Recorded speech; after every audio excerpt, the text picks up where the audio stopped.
నేను కార్పొరేట్ స్కూల్లో చదువుకోలే, లేకపోతే గుంటూరులోనో గుడివాడలోనో అసలే చదువుకోలే. కొంతమంది అప్పుడప్పుడు గుంటూరు గుడివాడలు చదువుకొచ్చిన వాళ్ళు ముఖ్యమంత్రి గారికి ఇంగ్లీష్ రాదని అవహేళన చేస్తుంటారు. నేను ఒక మాట అడగదలుచుకుని ఈ వేదిక మీద నుంచి, చైనా, జపాన్, జర్మనీ ఈ దేశాలలో ఎవరికి ఇంగ్లీష్ రాదు, కానీ ప్రపంచంతోనే పోటీ పడిన అభివృద్ధిని, ఈరోజు ఉత్పత్తిని ఆయా దేశాలు అందిస్తున్నాయి. ఇంగ్లీష్ అనేది ఒక భాష ప్రపంచంలో ఉద్యోగ ఉపాధి అవకాశాలు దొరకడానికి ఉపయోగపడుతుంది.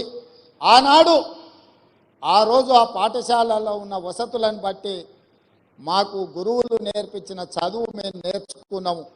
ఈరోజు మీకు నా సూచన, ప్రతి విద్యార్థికి ప్రపంచంలో ఉద్యోగ ఉపాధి అవకాశాలు వచ్చే ఇంగ్లీష్ భాషను కూడా మీరు నేర్పండి.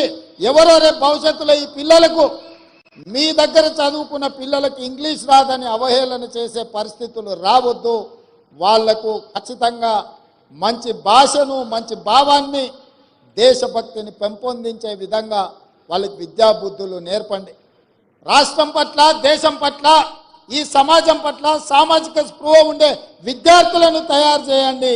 ఈ దేశానికి వాళ్ళే రేపటి నాయకులు అవుతారు, రేపటి పాలకులు అవుతారు. రేపటి నాయకులను, రేపటి పాలకులను తయారు చేసే బాధ్యత మీ మీద ఉన్నది. ఇది గురుతరమైన బాధ్యత, గురువు బాధ్యత అని చెప్పి నేను సంపూర్ణంగా విశ్వసిస్తున్నా. ఈరోజు రాష్ట్ర